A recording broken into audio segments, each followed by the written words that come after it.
Thank you, Brannis McKenzie. God is love.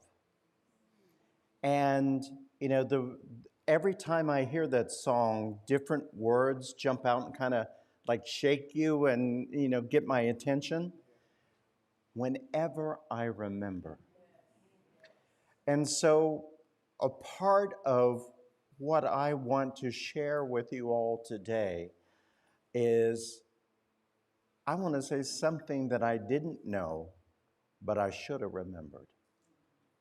And a part of that is that there is a history that is untold unless the storytellers take the time to tell that history.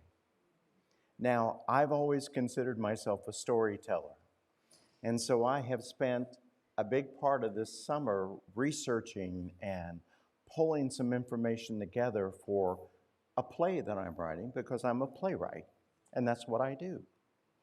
And I wanted to share it with you.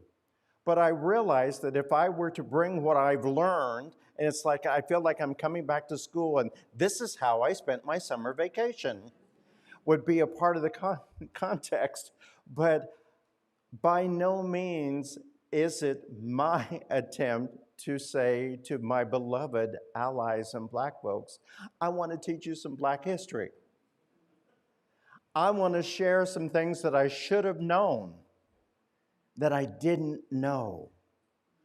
And because I didn't know that, is why I want to be an advocate for those folks who would have the audacity right now to say, there's some history we no longer need to teach. That was the catalyst. My goal is to be the best ally, advocate, and co-conspirator that I can be to the beloved friends that I adore, each and every one of you in this room. And I know that this work that we're embarking on is perfect for the time that we're in, because we have to be one of those three things if we are going to be the ones that create a world that works for all. And so I want to do a little storytelling, and I'm going to ask if they'll bring up the first slide, but only the first slide.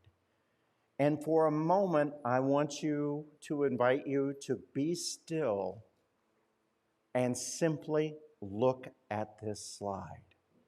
If you're watching at home, you may want to get up and walk over to the screen of the television or the monitor to really take this photo in. If you're in the room, I want you to be open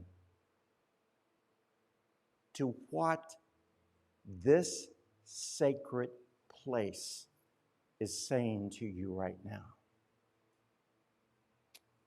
This photo depicts our shared history.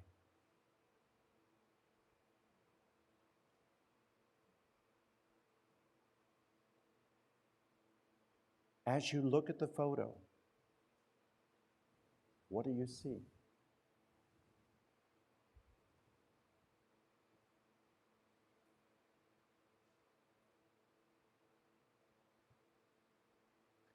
What are the people that were spending time in that building from 1846 to the late 1880s doing?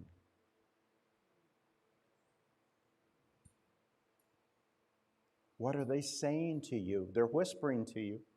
They're nudging you to remember.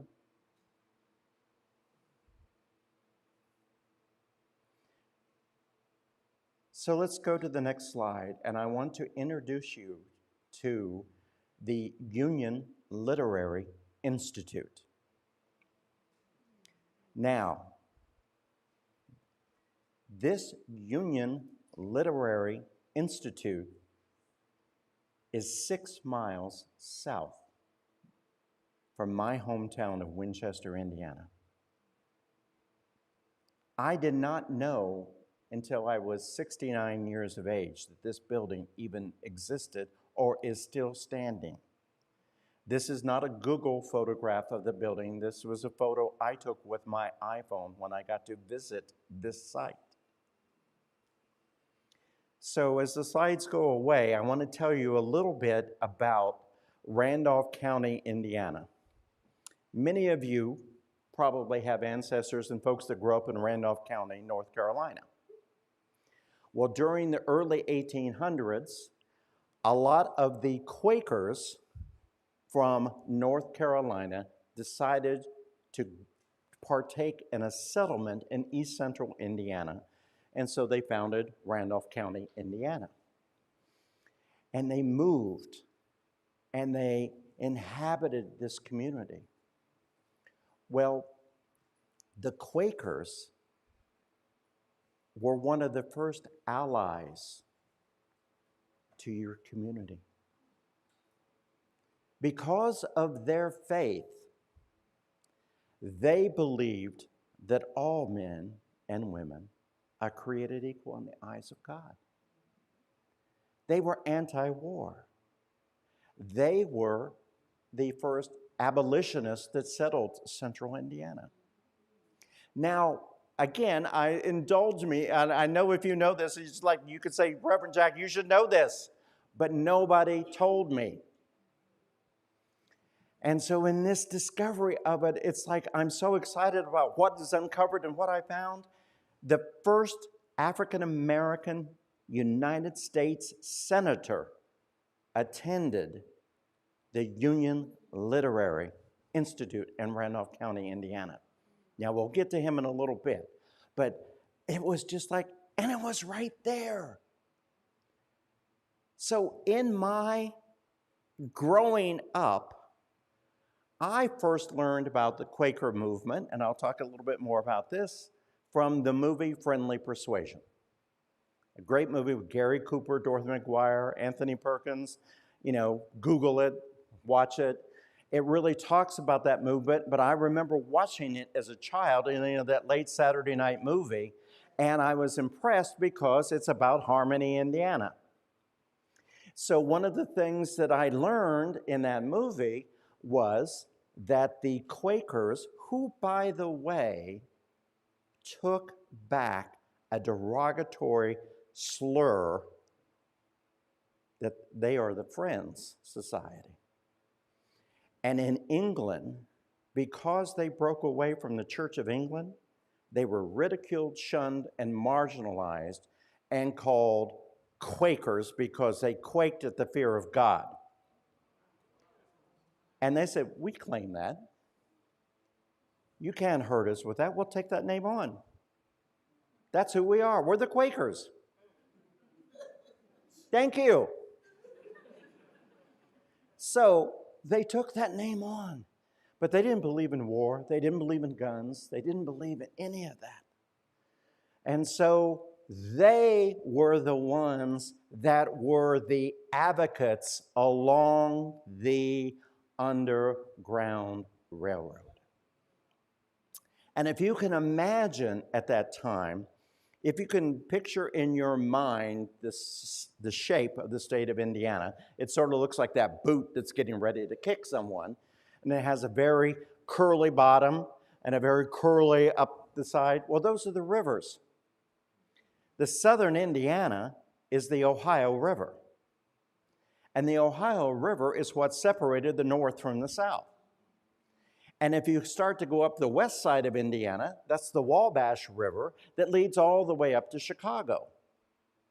But what a lot of folks don't know, if you go back to the east side of the Ohio River in the southern border, you are on the state line of Ohio, Kentucky, and Indiana. And so most of the crossing for the Underground Railroad was across the Ohio River at that junction where those states came together. And there's a series of creeks and canals and rivers that separate Ohio from Indiana, and they kind of come to a juncture in Winchester, Randolph County, Indiana, where they meet another river called the White River that goes all the way across Indiana and takes folks to the Wabash River. So you can imagine this was the territory. Now, as a little kid, I knew about the Underground Railroad because in the first grade, we're all piled into a bus and we're taken a few miles south to visit the Levi Coffin House in Fountain City, Indiana. The Levi Coffin House is a very well-known station on the Underground Railroad. We're taken in the house, we're shown how the big headboard is on a hinge and opens up. There's a door behind it that people could go and hide behind. But it's morphed. Now, if you go to the museum known as the Levi Coffin House, yes, you're told the history of the house and how folks can be, that are on the Underground Railroad can be hidden, in the walls of the building. But then let's go into the next room where we have a lecture on how to make quilts. Our friends that are the Amish that have also settled East Central Indiana have great skills in quilting, and so let's watch the two Amish folks reenact how to make a quilt. Let's go into the kitchen area of this house, and we'll get the lessons on canning and preserving and, doing that sort of thing. So it's, we're kind of stepping away from the story of the Underground Railroad.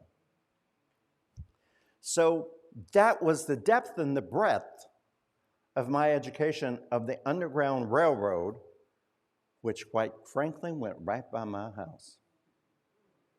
So as an adult, I'm starting to do this research and I dig a little deeper and I find out a little bit more. And I find that once you start talking to an elder, they'll say, well, what you need to know is that there was a whole series of stations. There was a whole series of folks that acted as advocates along this Underground Railroad. Many farmhouses. Even the Union Literary Academy was a station for the Underground Railroad. So I got to talking to some other folks and I said, well, how did people know to get from one place to the other? And it was like, oh, you don't know about the flower in the vases. And I go, well, what do you mean about the flower in the vases? Oh, well, every farmhouse in Randolph County had a vase of flowers in their living room window.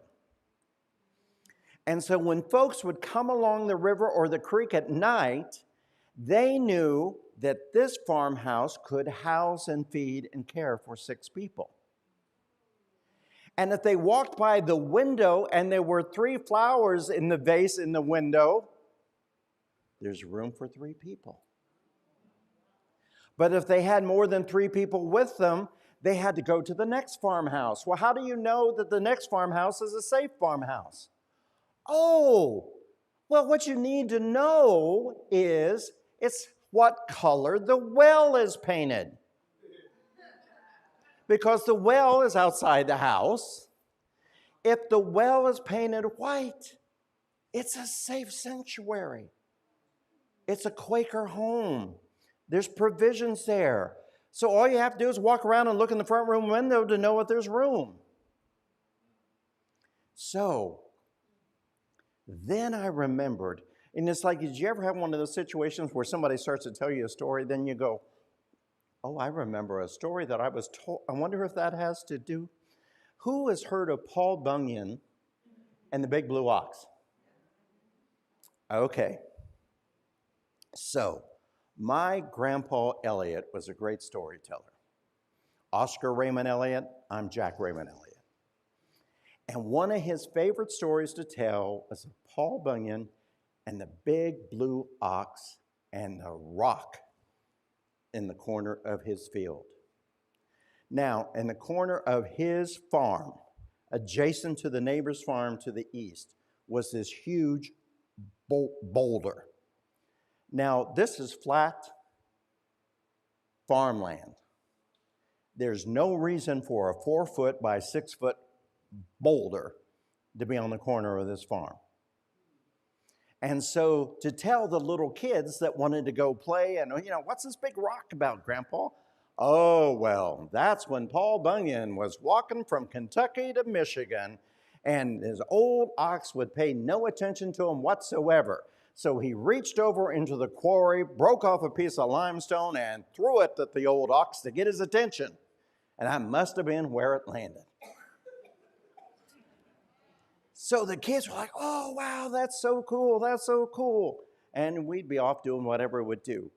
But soon as that story was told, the adults in the room would say, may old man Talbert rest in peace. Now I remember that.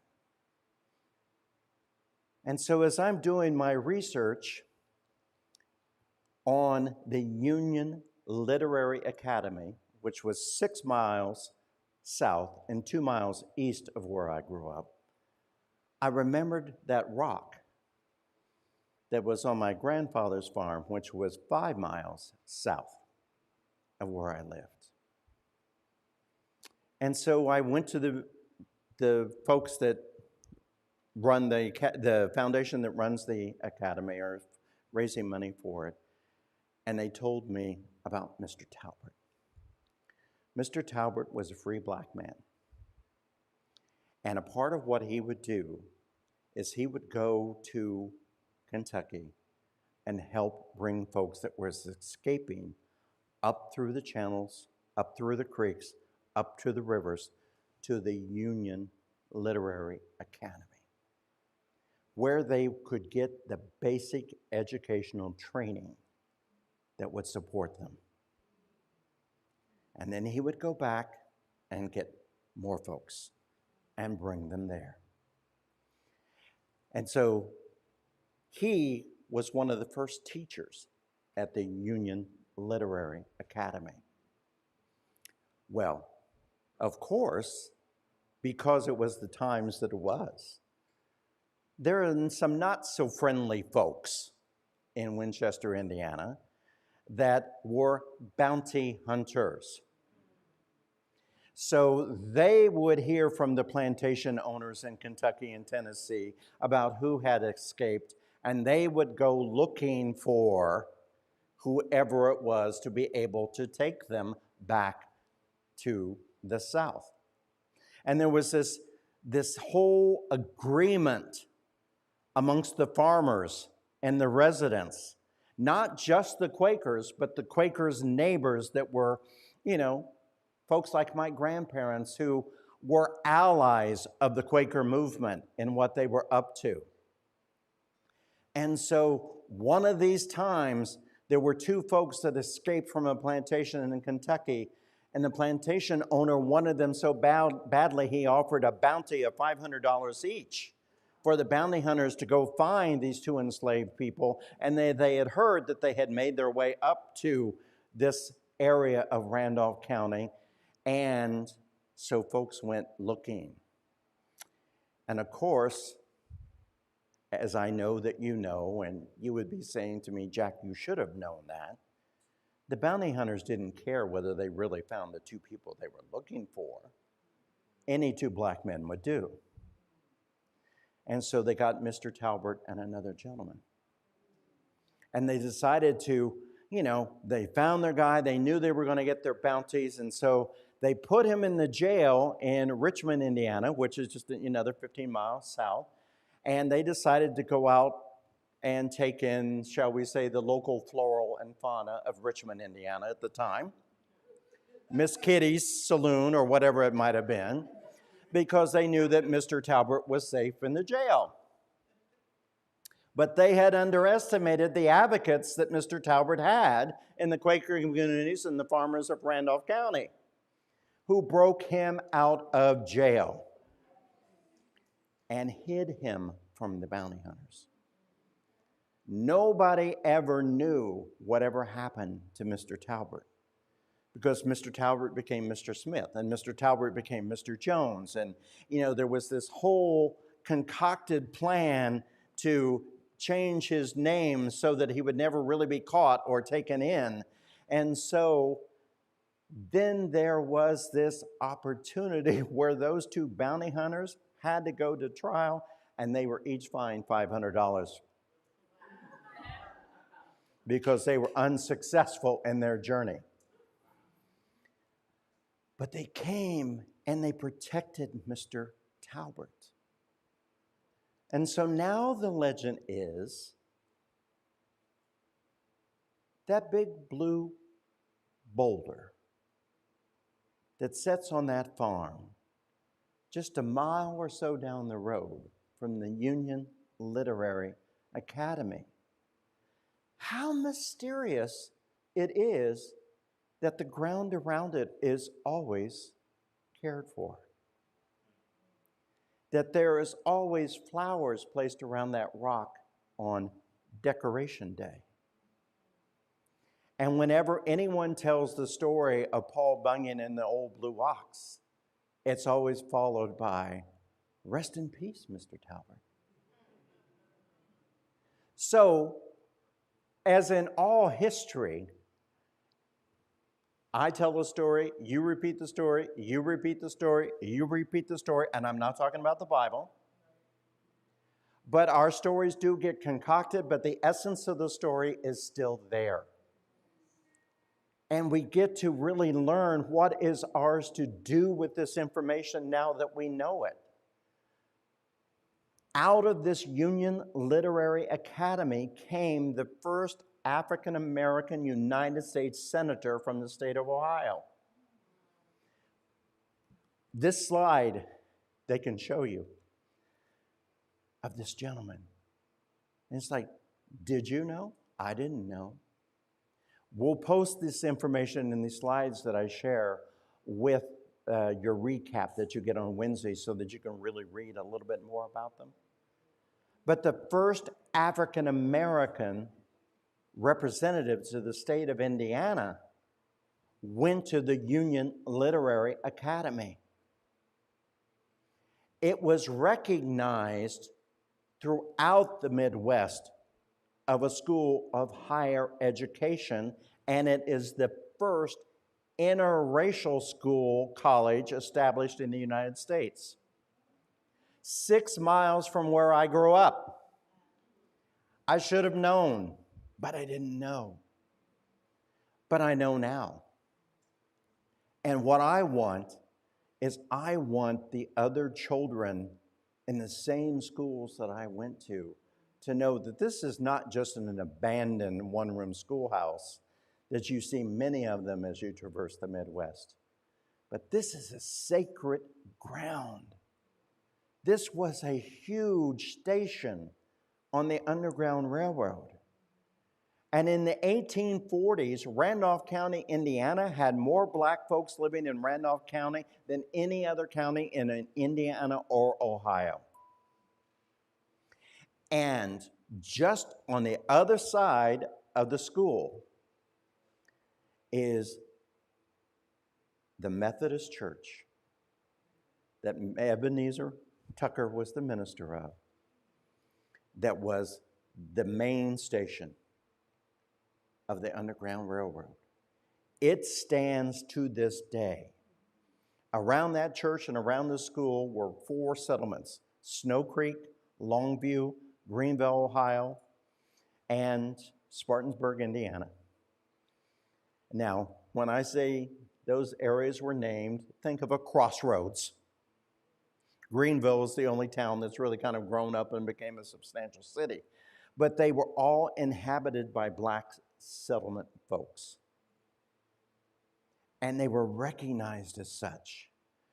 And when it came time for the Civil War, they decided that even though the Quakers had taught them about being abolitionists, they made the decision that they had to join the colored regiment and fight for the Union Army. And so at that time, once the Civil War happened, the settlements kind of dispersed and kind of broke down a little bit. But if you check the DNA of any of the 75 members of that Methodist church on that corner to this day, 25% of their DNA is African American. You know, and so it's still there. And I'm going, how did I not know? And as I was doing this research and as I was doing this understanding, and more people were telling me stories, what the KKK, not only was these abolitionists here, not only were these Quakers working as hard as they could, but so was the KKK. And I may have told you the story before, but I remember when I was with who I call Grandma Kaufman, but who was my babysitter, and she attended the Church of God in one of these little small communities. They finally paid off their mortgage, and they went to the bank. She was the treasurer of the board, so she was the one that got to take the check in to pay off the mortgage so they could have the ceremony of burning the mortgage. And as the gentleman was there, and I was sitting there next to her as a 9-year-old, and she was giving him the money, and the banker was taking the money, and he said, "Thank you, Sister Kaufman. I really appreciate it. We'll get this taken care of." And she said, "Oh, by the way, could you tell me how much money we have in our checking account?" And so he goes back, and he comes back, and he brings her a number, and she goes, "I'd like a cashier's check for that as well." Now, of course, he immediately says, "Well, why? Don't you think you need to speak to the men of the church?" And she goes, "No, I'm quite pleased. Write me a check." And I'm going, "Why are you doing that, Grandma?" "It's okay. Wait till we're in the car. We've all had that conversation."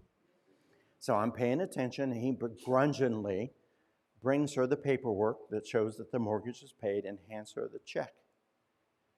And I get in the car, and I go, "Why'd you do that?" She goes, "I recognized his voice." And I go, "You recognize his voice? What does that mean?" And she said, "There is a black family that has the farm just behind the farm my late husband and I had. And one night, the KKK showed up on our farm because they wanted to cut through our woods to get to the place to burn that family's farm. And my husband took the shotgun after them and said, 'Get off our property.'" And that man at the bank said, "We'll remember this."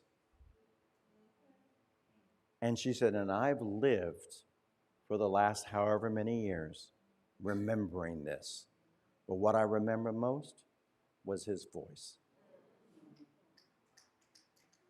And it was like, not on my land, not on my farm. That is an advocate. So I want to go back and close with this idea of the movie Friendly Persuasion, because it really gives such a good example of being an ally, an advocate, and a co-conspirator in life. An ally, you could look around the room right now and see one another as an ally. An ally really is, I see you, I love you, I appreciate you. An advocate takes it up a notch. An advocate is, I have my hand at your back. I will stand with you. A co-conspirator is willing to risk it all. A co-conspirator paints their well white. A co-conspirator puts a flower arrangement in their window. So we have to lift up these folks, because here's what I know to be true. Anyone that has ever experienced a bully picking on somebody in the playground, if you have the courage to walk over and stop that bully, one, it shocks the bully. But you also know within a moment or two, suddenly there's a couple other people right behind you that's willing to take on the bully as well. But somebody had to step out there first. So the co-conspirators are the ones that are willing to step out there first, to risk it all. And so in the movie Friendly Persuasion, The Quakers were the Allies. And the turmoil that they were wrestling with within the whole family dynamic was the son was realizing that just being an ally wasn't enough. And he had to go against his religious upbringing, the faith tradition that he'd been taught, and to go get his gun and go to war and fight for what he believed to be right. And he did it because of the free black gentleman that worked on their farm. He witnessed him going to war because he had to stand up for what was right. And if he can do it, I've got to do it. And even though the parents, were really wrestling, and oh, by the way, the thing that I never noticed in this movie before is it is the Dorothy McGuire character, the mother, that was the minister of the Quaker Church in 1864. And it was like, come on now.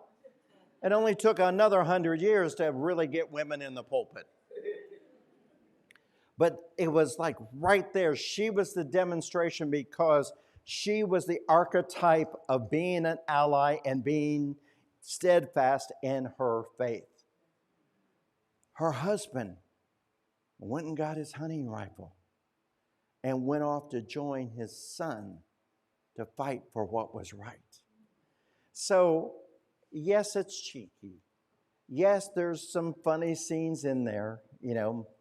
If ever you remember Marjorie Main, or Ma Kettle, as you might have known it.